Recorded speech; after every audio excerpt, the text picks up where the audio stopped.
Today we're going to do a comparison with one of the leading glass protectant products on the market, Aquapel.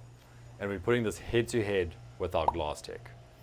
We'll be using our center pane that's been prepped with polish and then using our Aquapel to coat it and showing you results once both products have had the chance to cure.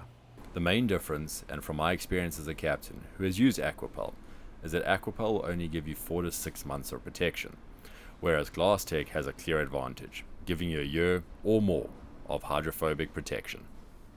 So we're back the next day, going to be showing you how our GlassTec compares to the Aquapel placed on the center window. Stand by for the results. You can see that on the right pane where I applied GlassTec, that the hydrophobic qualities are as good, and if not a bit better than Aquapel.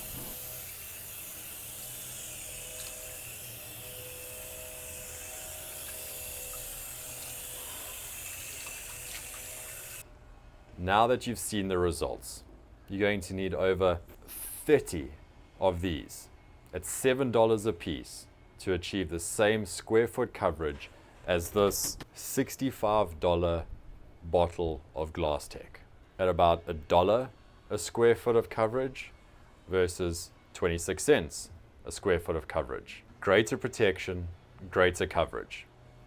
GlassTec.